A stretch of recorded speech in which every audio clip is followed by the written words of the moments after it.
नमस्कार दोस्तों, कैसे हैं आप लोग। आज हम बात करेंगे क्लास 10th के टॉपिक के, जिसका नाम है नेशनलिज्म इन इंडिया। यानी ये जो टॉपिक है ये हम पढ़ेंगे, पूरा बुक से पढ़ेंगे। अगर मैं चाहता हूँ ये वीडियो काफ़ी ज़्यादा लंबी हो, लॉन्ग वीडियो के रूप में बना रहा हूँ ये वीडियोस, तो अगर आपके पास बुक्स है तो बहुत अच्छी बात है, क्योंकि मेरे पास भी यहाँ पे बुक्स है, NCERT की बुक है। अब आप लोग इसे टॉपिक वाइज भी पढ़ सकते हैं अगर आप चाहो तो हम स्टार्ट कर सकते हैं इस टॉपिक को, जिसका नाम है नेशनलिज्म इन इंडिया। अगर आप इस टॉपिक को देखोगे तो ये मतलब क्या है नेशनलिज्म का। अगर आपने यूरोप का टॉपिक देख रखा है तो कुछ प्रीवियस मैंने वीडियो डाल रखी है। अब ये नेशनलिज्म इंडिया का आपका जो टॉपिक है चैप्टर 2 है।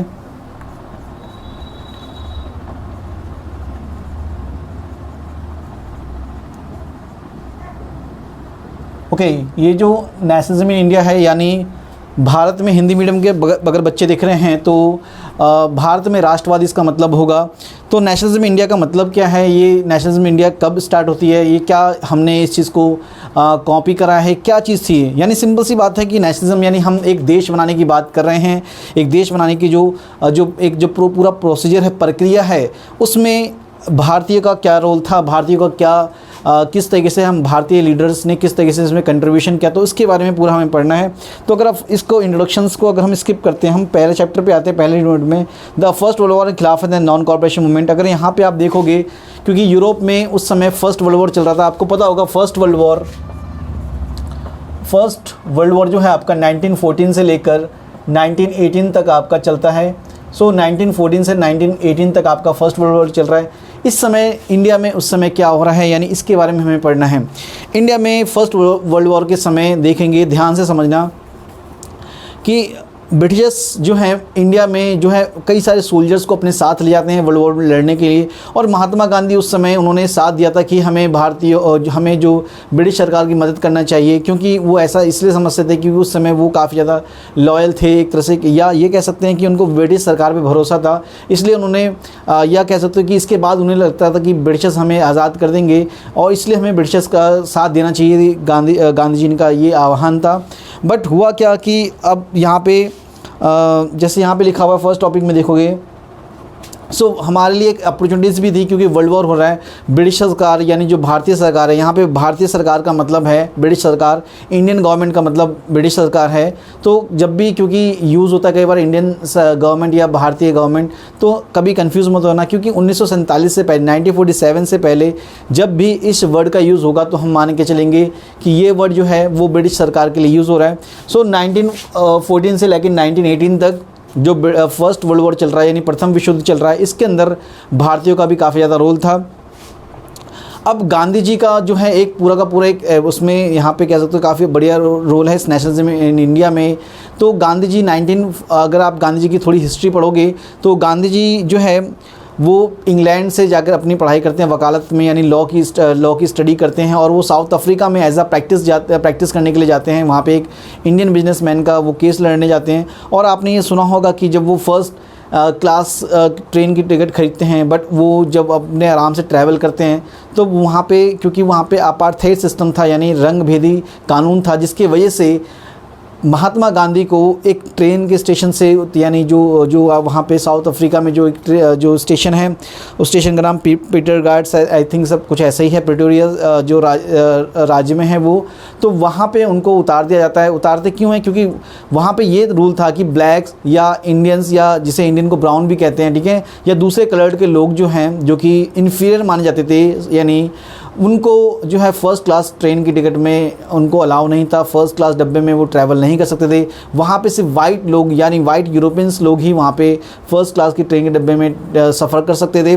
तो जब गांधी जी ने अपनी फ़र्स्ट क्लास की ट्रेन की टिकट खरीदी और कहा कि मैं इंग्लैंड से पढ़ी है, मेरी इंग्लिश अच्छी है और मुझे जो है जो मैं बैरिस्टर हूँ, तब भी उन्होंने नहीं माना। उनको कहा जाके थर्ड क्लास में बैठो, जाके कूली, उनको कूली वर्ड यूज़ किया गया उनके लिए। कूली का मतलब एक तरह से जो है ब्लैक्स के लिए और ब्राउन्स के लिए यूज़ किया जाता था। तो जब उनको उस स्टेशन से धक्के मार के उतारा गया, उनके सामान वगैरह फेंक दिया गया, सो उस रात वो वहीं पे बैठे रहते हैं। बहुत ही ठंडी वाली जगह थी उस रात, और उनको वहाँ से एक बहुत बड़ा धक्का लगता है, कह सकते हो कि वो जो जितना कह सकते हैं कि वो जितना पहले जो है ब्रिटिश सरकार को अच्छा मानते थे, अब उनके मन में एक थोड़ी सी ब्रिटिश सरकार के प्रति जो है थोड़ा सा अभी जो है द्वेष भावना पैदा होगी। बट अभी भी उनके कानून और प्रोसीजर, क्योंकि उन्होंने कानून की पढ़ाई करी थी, तो उनको लगता था कि हम कानून के माध्यम से यानी लॉ के माध्यम से ही उनको डिफीट करना चाहिए या अपनी मांगे जो है रखनी चाहिए। सो इस तरीके से वहाँ पे उन्होंने कई तरह की मांगे रखी और अखबारों में लेख लिखते थे। ठीक है, कई तरह के जो लेख लिखने से वो उनकी थोड़ी प्रसिद्धि हो गई, उनको फेम मिल गया। और कई हद तक उन्होंने सत्याग्रह के माध्यम से, अब ये सत्याग्रह के यहाँ पे टॉपिक आता है 1.1 में। सत्याग्रह क्या था? सत्याग्रह का मतलब यहाँ पे ये था कि गांधी जी ने जब साउथ अफ्रीका में इस चीज़ को एक्सपेरिमेंट करा कि सत्याग्रह का मकसद है कि हमें सत्य के लिए फ़ाइट करना है, फाइट फॉर ट्रूथ, यानी सही बात के लिए आपको फ़ाइट करना है। इसके लिए हमें चाहे वो जान से मार दें, चाहे हमें कुछ भी कर दें, हमें उफ तक नहीं करनी, हमें बेसिकली अपनी डिमांड पे अड़े रहना है, जो भी हमारी मांग है उस पे अड़े रहना है। क्योंकि अगर हमारी अपनी मांग अगर हमारी पूरी नहीं होगी तो वो जी करके डर करके कोई फ़ायदा नहीं है। तो हमें सत्याग्रह का मतलब क्या है कि न्याय के लिए, सच के लिए आपको फ़ाइट करना है। और फाइट कैसे होगा? फाइट मतलब नॉन वायलेंस होगा इसके अंदर, यानी इसमें किसी भी तरह का कोई वायलेंस यूज़ नहीं होगा। तो ये था आपका सत्याग्रह। सो सत्याग्रह की इंडिया में जो शुरुआत होती है, अब यहाँ पे मैंने बताया जो आपका सत्याग्रह है, ठीक है, वो 1917 में यहाँ पे कह सकते हैं चंपारण में, बिहार में, यानी बिहार में चंपारण से, ठीक है, चंपारण से वो स्टार्ट करेंगे। अब ये जो चंपारण से क्या स्टार्ट करेंगे, यानी वो एक सत्याग्रह स्टार्ट करेंगे, पहला भारत में एक सक्सेसफुल सत्याग्रह स्टार्ट करेंगे। अब ये क्या था बिहार में, क्योंकि उस समय किसानों को जबरन यानी ज़बरदस्ती नील की खेती करवाई जाती थी। अब नील की खेती जो है वो भारतीयों के लिए काफ़ी, जो भारतीय किसान हैं उनके लिए काफ़ी ज़्यादा नुकसानदेह था, क्योंकि इसमें काफ़ी अच्छी ज़मीन पे खेती कराई जाती थी और इसमें कम से कम आपका तीन कह सकते हो कि 3 कठिया इसे बोला जाता है। 3 कठिया का मतलब क्या है कि अगर आपके पास कम से कम ये 300 गज का मतलब जो हो सकता है 300 गज का जो प्लॉट होगा उसमें वो खेती करेंगे और वो भी काफ़ी अच्छी ज़मीन पे होगा। धीरे धीरे ये जो ज़मीन है वो ज़्यादा ही ख़राब हो जाती थी। तो यहाँ पर क्या था कि बड़े जो भारतीय किसान थे वो चाहते थे कि हम अपने जो है नील की खेती को बंद कर दें और जो अपना जो रेगुलर अनाज है, हमारा गेहूँ है, चावल है, उसको हम ग्रो करें। बट यहाँ पर वो चीज़ बदल नहीं सकते थे। जब गांधी जी को ये बात पता चलती है तो उसके लिए वो उनको बुलाया जाता है, कई किसान उनसे मिलने आते हैं, उनको बुलाया जाता है कि आप बिहार का दौरा करिए, चंपारण में आइए और वहाँ पे एक सत्याग्रह करिए। ये गांधी जी को बातें अच्छी लगती है क्योंकि ये एक अन्याय जो था, अन्याय हो रहा था, उनके साथ इनजस्टिस हो रहा था। इसलिए उन्होंने इस बात का फैसला किया कि हम यहाँ पे सत्याग्रह करेंगे। और सत्याग्रह का मतलब क्या होता है कि हमें ये इस कानून को रद्द करवाना, यानी यहाँ पे नील की खेती जो हो रही है, यानी इंडिगो जो कल्टीवेशन हो रहा है उसको बंद करवाना है। इसके लिए हमें क्या करना पड़ेगा? इसके लिए हमें ये करना पड़ेगा, हमें नील की खेती नहीं करनी है और इसके लिए हमें अनशन करना पड़ेगा, अमरन अनशन, यानी फास्ट अनटू डेथ, यानी हम मर जाएंगे लेकिन नील की खेती नहीं करेंगे। ये उनका बेसिक जब लोगों में डाला जाएगा तो ब्रिटिश सरकार आपको ज़्यादा से ज़्यादा कितना, 1 डंडे मारेंगे, 2 डंडे मारेंगे, उसके बाद वो खुद ही थक जाएंगे क्योंकि वो आपको जान से नहीं मार सकते। और अगर वो इस तरीके से ज़्यादा मारेंगे या किसी भी नेताओं को अगर कुछ यानी महात्मा गांधी को भी अगर मान लीजिए चोट लग जाती है, उनकी मृत्यु हो जाती है, तो देश में एक बगावत फैल सकती है क्योंकि भीड़ को इकट्ठा करना उनको आ गया था। तो चंपारण का सत्याग्रह जो था वो काफ़ी सक्सेसफुल हो गया था, यानी बिहार की जो किसान थे उनकी जीत होती है, ब्रिटिश सरकार को झुकना पड़ता है। इसी के बाद जो है हमारा दूसरा जो था हमारा खेड़ा का सत्याग्रह। खेड़ा का सत्याग्रह कहाँ था? ये खेड़ा सत्याग्रह, ठीक है, ठीक है, ये आपका 1918 में हुआ था, अगले साल ही हुआ था। यहाँ पे क्या हुआ था कि यहाँ पे किसानों की यहाँ पे फिर से समस्या आ गई थी। किसानों को फिर से जो उनकी फसल बर्बाद हो गई थी, यानी किसी वजह से, बीमारी की वजह से, प्लेग की वजह से उनकी फसल जो बर्बाद हो गई थी। लेकिन उसके बाद भी जो ब्रिटिश सरकार है वो उनसे कर मांग रही थी, टैक्स मांग रही थी कि आपको टैक्स देना पड़ेगा इस साल का भी। बट जनता कहती है कि हम इस साल का टैक्स नहीं दे सकते क्योंकि हमारी फसल बर्बाद हो गई है, हमें अगले साल हम टैक्स भर देंगे। तो लेकिन ब्रिटिश सरकार अपनी जिद पर अड़ी हुई थी कि आपको इस साल का टैक्स भरना ही पड़ेगा। ये बात भी गांधी जी को काफ़ी ज़्यादा एक अन्यायपूर्वक लगी। सरदार वल्लभ पटेल जो हैं उस समय यंग थे, तो उन्होंने भी इस आंदोलन में काफ़ी ज़्यादा उनका यानी साथ दिया था। अब यहाँ पर जो है अब यहाँ पर क्या था कि इस सत्याग्रह में जो था कि फिर से गांधी जी की जो जीत होती है, क्योंकि इन्होंने फिर से किसानों की जो उस नब्ज़ को पकड़ लिया था कि हमें जो है टैक्स नहीं भरना, हमें कर नहीं चुकाना है, क्योंकि ये एक अन्यायपूर्वक एक तरह से कहते हैं तो इनजस्टिस इसमें भी किया गया था। तो ये भी सत्याग्रह जो है गांधी जी जीत जाते हैं और वहाँ किसान जीत जाते हैं और उस साल का कर जो है माफ़ कर दिया जाता है। अगला सत्याग्रह जो है वो आपका अहमदाबाद का था। ठीक है, अहमदाबाद में क्या था, अहमदाबाद में जो मिल वर्कर थे, मिल वहाँ पे एक फैक्ट्री थी, मिल वर्कर जो थे उन्होंने क्या था, ये भी सेम ईयर था 1918 में। इस साल क्या हुआ था कि इस साल वहाँ के जो मिल मज़दूर हैं उन्होंने इस चीज़ के लिए अपने कई सालों से जो है उनके जो पेंशन या बोनस है, जो फैक्ट्री जो कई या सैलरी जो वेजेस होते हैं वो बढ़ाई नहीं गई थी। उनकी इस बात की समस्या थी कि वो लगातार काम कर रहे हैं बट उनके सैलरी किसी साल बहुत कम बढ़ रही है, नाम मात्र की बढ़ रही है, या उनको कई साल को जो बोनस होता है, हर साल आपको जो फैक्ट्री बोनस देती है वो उनको नहीं मिला था। इस बात के लिए भी उन्होंने हड़ताल करी और फाइनली जो कंपनी का जो मालिक था उसको झुकना पड़ता है और ये सत्याग्रह भी गांधी जी का सक्सेसफुल हो जाता है। तो जब गांधी जी के जब तीनों सत्याग्रह से सक्सेसफुल हो गए तब यहाँ पे गांधी जी को काफ़ी ज़्यादा विश्वास हो गया सत्याग्रह पे और देश की जनता को भी एक नया लीडर मिल चुका था। अब यहाँ से गांधी जी एक बहुत बड़ा मूवमेंट स्टार्ट करेंगे। ये मूवमेंट क्या था, ये हम अगर नेक्स्ट टॉपिक है आपका 1.2 में देखिए, द रॉलेट एक्ट। अब ये रॉलेट एक्ट क्या था, रॉलेट एक्ट अगर आप समझना है, रॉलेट एक्ट का मतलब ये था कि 1918 में ही सरकार ने एक एक्ट लेके आया था, रॉलेट एक्ट। इसका मकसद था कि क्रांतिकारी यानी जो हमारे जो क्रांतिकारी की एक्टिविटीज़ काफ़ी बढ़ रही थी, कहाँ पर पंजाब में और बंगाल में और महाराष्ट्र में, ये 3 बड़े सेंटर थे जहाँ पर, और मद्रास वगैरह में भी कह सकते हो, बट सबसे बड़ा जो सेंटर था वो था पंजाब और बंगाल और महाराष्ट्र। तो पंजाब में जब क्रांतिकारी एक्टिविटी बढ़ रही थी तो यहाँ पर क्रांतिकारी का मकसद क्या था, क्रांतिकारी का मकसद ये होता था जिनको वो लोग आतंकवादी कहते थे, यानी उनको वो लोग एज अ टेररिस्ट करके यूज़ करते थे। टेररिस्ट का मकसद ये था, जैसे एक बताया मैंने आपको, कांग्रेस पार्टी है जिसमें गांधी जी हैं, फिरोज शाह मेहता हैं, बदरुद्दीन तैयब जी हैं, सुरेंद्र नाथ बनर्जी हैं, ये सब कांग्रेस के लीडर थे। गांधी जी ने भी कांग्रेस जब 1915 में साउथ अफ्रीका से जब वापस आते हैं तो उन्होंने कांग्रेस ज्वाइन कर लिया था।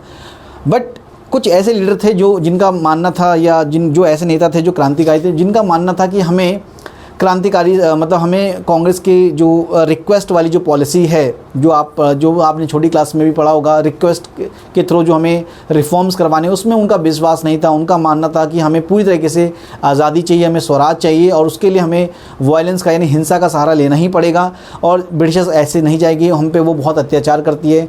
तो इस तरीके से बंगाल और पंजाब की तरफ काफ़ी सारी जो है क्रांतिकारी एक्टिविटीज़ हो रही थी। फॉर एग्ज़ाम्पल आपने सुना होगा गदर पार्टी, आपकी क्लास में तो नहीं है, फिर भी मैं आपकी नॉलेज के लिए बता दूं, जैसे अभी एक फ़ेज़ 2 आएगा जिसमें भगत सिंह जैसे क्रांतिकारी आएंगे, बट उससे पहले भी बहुत सारे क्रांतिकारी थे, जैसे वीर सावरकर हैं महाराष्ट्र से, बटुकेश्वर दत्त हैं, ये खुदीराम बोस है, प्रफुल्ल चाकी है, भाई परमानंद है, ऐसे बहुत सारे लीडर थे जो अलग अलग, मास्टर अमीचंद है दिल्ली से, लाला हरदयाल जो कनाडा में इस समय क्या होता है, कनाडा में 1914 के आसपास एक कनाडा में जो है भारतीय सिख जो वहाँ पे रहते थे, उन्होंने भी भारतीयों को मतलब कहते हैं भारतीय की आज़ादी लड़ाई में उन्होंने काफ़ी फाइट करा था। तो कह सकते हो कि ये सब जो क्रांतिकारी पूरे देश भर में फैले थे, इनका मकसद था कि ब्रिटिश सरकार को वायलेंस की तरफ भगाना है। इसी समय सरकार ने एक एक्ट लेकर आती जिसका नाम था रॉलेट एक्ट। इस एक्ट का मकसद ये था कि जो भी क्रांतिकारी हैं उन सबको पकड़ा जाए, उन पे शक, अगर उन पे कोई भी सस्पेक्ट पर हमें पकड़ा जाता है तो हम उसको 2 साल के लिए अरेस्ट कर सकते हैं। They can arrest any suspect on the basis of suspect. ठीक है, उनको 2 सालों के लिए अरेस्ट कर लिया जाएगा और जब उनको 2 सालों के लिए अरेस्ट कर जाएगा तो आपके पास ये अधिकार नहीं होगा कि आप कोई वकील कर सको, कोई आर्ग्यूमेंट कर सको, और जो है कोई मतलब इसमें कहा गया नो अपील, नो वकील, नो दलील, यानी कोई आप आर्ग्यूमेंट नहीं कर सकते, कोई बहस नहीं कर सकते, आपको 2 साल के लिए अरेस्ट होना ही पड़ेगा। और 2 साल के बाद अगर आप मान लीजिए बेकसूर होते हो तो आपके 2 साल तो गए, लेकिन अगर ये पता चल जाता है कि आप अगर किसी क्रांतिकारी एक्टिविटीज़ में इन्वॉल्व थे तो आपको सीधा फांसी होगी। तो बहुत सारे लोगों को फांसी हुई, जो है जो क्या नाम है, बहुत सारे ऐसे क्रांतिकारी, खुदीराम बोस है, प्रफुल्ल चाकी, इन सबको फांसी हुई थी जो उन्होंने 1908 में ही जो है बॉम्ब फेंके थे। बहुत सारे ऐसे, मासे अमीचंद है, राज बिहारी है, इन सबको फांसी हुई थी क्योंकि इन्होंने क्रांतिकारी एक्टिविटीज़ में कई जो जैसे पुलिस वाले हैं या जो जज हैं उन पे बॉम्ब फेंका था। तो इस तरीके से क्रांतिकारी एक्टिविटी बढ़ रही थी, जिसका मकसद ये एक एक्ट लाया था जिसका नाम था रॉलेट एक्ट। इसमें क्रांतिकारियों को पकड़ने के लिए जो जिन पे शक है उस पर किसी भी तरह का जो है कोई भी कानून आप पे लागू नहीं होगा, सीधा 2 साल के लिए आपको अरेस्ट कर लिया जाएगा। ये था रॉलेट एक्ट। इसके बाद इस एक्ट का काफ़ी ज़्यादा विरोध हुआ क्योंकि इसमें कई बेकसूरों को भी अरेस्ट किया गया था। अब आता है इसी समय 13 अप्रैल 1919, आपको पता होगा कि इस समय जलियांवाला बाग इंसिडेंट होता है। जलियांवाला बाग इंसिडेंट क्या होता है? जलियांवाला बाग इंसिडेंट 13 अप्रैल 1919 को 13 अप्रैल 1919 को होता है। अब ये जलियांवाला बाग था क्या, बहुत फेमस घटना है क्योंकि हमें पता है कि पंजाब में क्रांतिकारी एक्टिविटीज़ काफ़ी ज़्यादा बढ़ रही है। यानी वहाँ पे 2 लीडर थे, सैफुद्दीन किचलू और डॉक्टर सत्यपाल, इन दोनों को अरेस्ट कर लिया जाता है। जिसके बाद जो है वहाँ पे भीड़ जो है कई बार हड़तालें करती हैं। महात्मा गांधी जैसे लीडर जो हैं वो भी जब मैंने बताया कि रॉलेट एक्ट आया था तो उसी समय वो दिल्ली की तरफ आना चाहते थे, बट उनको अरेस्ट कर लिया गया। अब यहाँ पर पंजाब में क्या था कि हड़ताल बहुत ज़्यादा हो रही है, विरोध हो रहा है, प्रदर्शन हो रहे हैं। किसके विरोध में? एक रॉलेट एक्ट के विरोध में, और दूसरा जो था आपका जो इनके लीडर थे, कांग्रेस के लीडर थे, उनको अरेस्ट कर लिया गया था। तो जब इनको अरेस्ट किया गया तो हुआ ये कि 12 अप्रैल के आसपास जो है सरकार ने वहाँ पे मार्शल लॉ टाइप का, या कह सकते हैं किसी भी तरह का जो भीड़ में इकट्ठा होने को प्रतिबंध लगा दिया कि कोई भी अब जो है भीड़ में इकट्ठा नहीं हो सकता है। बट अब ये एक दिन पहले सरकार ने कानून बनाया था कि कोई भी प्रदर्शन या प्रदर्शनकारी जो भीड़ में अगर इकट्ठा होता है तो उन पर गोलियाँ चला दी जाएगी, या मार्शल लॉ लग गया था। इसकी वजह से बाकी जो है लोग इतने शहर में, वो 1 दिन या 2 दिन पहले ही अनाउंस हुआ था, तो बहुत सारे लोगों को इसके बारे में खबर नहीं थी, जानकारी नहीं थी। और इस तरह आज की तरह उनके पास मीडिया नहीं था कि उनके पास एकदम से आग की तरह वो जानकारी फैल जाए। तो बहुत दूर दराज से भी लोग आए थे 13 अप्रैल, क्योंकि एक बैसाखी का दिन होता है, एक फेस्टिवल होता है। और इसके अलावा लोग जो है अमृतसर में घूमने भी आए थे, और लोगों को पता नहीं था कि यहाँ पे मार्शल लॉ लगा हुआ, यानी भीड़ में इकट्ठा होना या सभा करना जो है एक तरह से प्रतिबंधित है। बट इस बात का फ़ायदा जनरल ओ डायर उठाते हैं। वो क्या करते हैं, वो जब उस पार्क में, जिस पार्क में लोग भीड़ इकट्ठा थी, जब ये कुछ लोग प्रदर्शन भी कर रहे थे, अपनी कांग्रेस की मीटिंग भी करने के लिए आए थे, तो इस चीज़ को जनरल डायर जानते थे कि यहाँ पे बहुत सारे लोग हैं और इनको सबक सिखाया जाता था, और उन्होंने यही किया। जो मेन एंट्रेंस था वहाँ पे वो खड़े जाते हैं, और जब तक उनकी गोलियाँ ख़त्म नहीं जाती हैं, कई सारे जो सैनिक थे वो भारतीय सैनिकों को लेके गए थे और ब्रिटिश सैनिक भी थे उनके साथ, तो वो अंधाधुंध उन पर फायरिंग करती है और लगभग इसमें हज़ारों लोग मारे जाते हैं। लेकिन ब्रिटिश का उनका दावा है कि लगभग 300 लोग मारे गए, लेकिन लगभग 1000 से ज़्यादा लोग हैं जो मारे गए थे। इसके बाद एक हंटर कमेटी बनती है जिसमें उनको बेकसूर साबित कर दिया जाता है और ज़्यादा से ज़्यादा उनको बस पोस्ट से हटा दिया जाता है। तो ये कह सकते हैं कि इसमें भारतीयों को जो है हमें साफ दिख रहा था कि भारतीयों को किस तरीके से बिल्कुल ही कीड़े मकोड़ों की तरह यहाँ पे ट्रीट करा जा रहा है। महात्मा गांधी और जब रविंद्रनाथ टैगोर अभी भी जो है ब्रिटिशर्स से इतना ज़्यादा दूरी बनाए नहीं रखे, लेकिन उन्होंने अपनी जो टाइटल्स थे उनको वापस कर दिया, और गांधी जी ने एक नया मूवमेंट स्टार्ट करा जिसका नाम था नॉन कॉर्पोरेशन। इससे पहले एक और मूवमेंट आता है जिसका नाम था खिलाफत मूवमेंट। खिलाफत मूवमेंट क्या था? अब ये खिलाफत मूवमेंट जो था वो क्या था आपका? खिलाफत मूवमेंट जो था आपका, ये मैंने बताया कि फ़र्स्ट वर्ल्ड वॉर चल रहा था उस समय 1914 से लेकर 1918 में, और फर्स्ट वर्ल्ड वॉर में दो ग्रुप्स थे, एक का नाम था सेंट्रल पावर और एक का नाम था अलायंस पावर। अभी जो सेंट्रल पावर है जो जिसमें जर्मनी, ऑस्ट्रिया और टर्की, यानी जो टर्की है वो एक मुस्लिम राष्ट्र है और मुस्लिम देश था, और मुस्लिम जो आज भी मुस्लिम देश ही है। बट उस समय क्या था कि वहाँ पे जो उनका जो लीडर था, जो बेसिकली स्पिरिचुअल लीडर माना जाता है, यानी मुस्लिम वर्ल्ड का जो स्पिरिचुअल लीडर माना जाता है, यानी एक तरह से कह सकते हो धर्मगुरु माना जाता है, वो टर्की का किंग को माना जाता है, सुल्तान को माना जाता है, जिसको हम खलीफा कहते हैं, उसको हरा दिया जाता है। और कह सकते हो जब टर्की हारता है तो टर्की पे भी काफ़ी सारे जो हैं सैंक्शन करे जाते हैं, उन पे कई सारे जो बैन लगाया जाता है या उन पे कई सारे प्रतिबंध लगाए जाते हैं, जिसके बाद भारतीय मुस्लिम जो हैं वो काफ़ी नाराज़ हो जाते हैं। उनको लगता है कि हमारे जो धर्मगुरु हैं उनकी बेइज्जती हुई है, उनकी इंसल्ट हुई है, उनका उन्होंने साथ नहीं दिया। सो भारतीय मुस्लिम में जिसमें 2 ब्रदर्स थे, शौकत अली और मोहम्मद अली, वो खिलाफत मूवमेंट एक तरह से करते हैं, ब्रिटिश सरकार के अगेंस्ट में काम करते हैं और वो मूवमेंट करते हैं। और गांधी जी इस बात का एक तरह से फ़ायदा उठाते हैं कि ये अच्छा मौका है हमें कि ब्रिटिश सरकार जो किसी की सगी नहीं है, उनको हमें सबक सिखाना चाहिए और हमें एक साथ लड़ना चाहिए हिंदू और मुस्लिमों को। तो खिलाफत मूवमेंट में हम कह सकते हैं हिंदू और मुस्लिम जो है एक साथ हो गए थे ब्रिटिश सरकार के अगेंस्ट में। अब अगला जो है सबसे बड़ा जो मूवमेंट है, मास मूवमेंट जिसे बोलते हैं, वो था आपका non cooperation.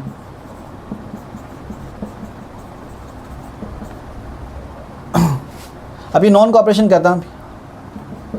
Non cooperation movement यानी असहयोग आंदोलन 1920, ठीक है। ये जो मूवमेंट था 1920 में, असहयोग आंदोलन, ये महात्मा गांधी ने स्टार्ट किया था। ये क्यों स्टार्ट किया था, इसका मकसद क्या था? गांधी जी का मकसद ये था कि हमें जो मूवमेंट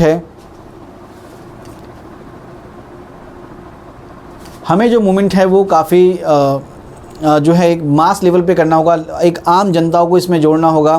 तो ये मास मूवमेंट कब हो सकता है? मास मूवमेंट जब हो सकता है जब हम पूरी तरीके से जो है भारत के लोगों को एक साथ जोड़ें। इसके लिए उन्होंने नॉन कॉर्पोरेशन मूवमेंट स्टार्ट करा। इसका मकसद ये था कि ब्रिटिश सरकार के जो ऑफिसर्स हैं वो बहुत सारे जो है इंडियंस हैं। उसमें पुलिस में काम करने वाले लोग इंडियंस होते थे, स्कूल में पढ़ने वाले लोग इंडियंस होते थे, उनके कपड़े यूज़ करने वाले लोग इंडियंस होते थे। कई राजा महाराजा और कई जो है ऑफिसर्स जो है उनके लिए काम करते थे, उनके सपोर्ट करते थे, उनको सहयोग करते थे। सो गांधी जी का विश्वास था कि एक्चुअली हम पे जो है भारतीय ही रूल कर रहे हैं, ब्रिटिश। और ये मेरा ही मानना है कि हमें ब्रिटिशर्स 10 से 20% होंगे, बाकी जो लोग थे जो उनकी आर्मी में थे, जो उनके लिए ऑफिस में काम करते हैं, उनके क्लर्क्स हैं, वकील्स हैं, उनके जो लेजिस्लेचर असेंबलीज़ हैं, उसके अंदर सब जगह जो हैं भारतीय ही भरे पड़े थे। और ये भारतीय जब ब्रिटिश सरकार का साथ छोड़ देंगे, यानी उनको हर चीज़ को बायकॉट करो, उनके सामान खरीदने वाले लोग भी इंडियंस होते थे। तो अगर ये हर कोई बायकॉट करेगा, बायकॉट मतलब क्या है कि एक तरह से उनका बहिष्कार करना, उनकी चीज़ों को, उनसे जुड़ी हुई हर चीज़ों को एक तरह से छोड़ दो, हर चीज़ों को छोड़ दो, उनकी जॉब छोड़ दो, उनके लिए काम करना छोड़ दो, उनके कपड़े यूज़ करना छोड़ दो। तो अगर हम इन चीज़ों को अगर इन सब चीज़ों को अपनाएंगे, जिसको बोलते हैं बायकॉट मूवमेंट, तो क्या होगा कि ब्रिटिश सरकार एक तरह से लाचार हो जाएगी, हैंडीकैप्ड हो जाएगी, क्योंकि सारे काम करने वाले पुलिस, आर्मी और जो आपके ऑफिसर्स हैं, वकील हैं, टीचर्स हैं, प्रोफेसर्स हैं, नेता हैं, सारे के सारे इंडियंस ही होते थे और ये इंडियंस ब्रिटिश के लिए काम कर रहे थे। तो अगर ये सब कुछ छोड़ देंगे लोग, अगर बॉयकॉट हो जाएगा, बहिष्कार हो जाएगा, तो ये आज़ादी में हमारे लिए एक बहुत बड़ा जो है हमारे लिए बहुत ज़्यादा एक तरह से कारगर सिद्ध होगा। क्योंकि जब ये लोग अगर छोड़ देंगे तो वो बचेंगे कितने, यानी बहुत कम लोग बचेंगे, उनका शासन जो है चल नहीं पाएगा, उनका प्रशासन चल नहीं पाएगा, एडमिनिस्ट्रेशन पूरा ठप हो जाएगा। तो हमें उनका साथ नहीं देना चाहिए। ये उस ऑब्जेक्टिव के साथ उन्होंने इस चीज़ को स्टार्ट करा और ये काफ़ी सफल होता है। बहुत सारे लोगों ने जो भी नेशनलिज्म जिनके अंदर जरा सा भी था, राष्ट्रभक्ति थी जिसके अंदर में, जो अपना राष्ट्र बनाना चाहते थे, उन सब ने अपने जो है, कई बच्चों ने स्कूल छोड़ दिए, कॉलेज छोड़ दिए, कई लोगों ने असेंबली में जाना छोड़ दिया, वकीलों ने वकालत छोड़ दी, ठीक है, और कई सारे पुलिस वालों ने भी कुछ जॉब छोड़ी। तो इस तरीके से लोगों ने कपड़े यूज़ करना छोड़ दिए। तो ये मूवमेंट काफ़ी ज़्यादा सक्सेसफुल हो जाता है, ये कह सकते हैं। इसका इम्पैक्ट भी हुआ।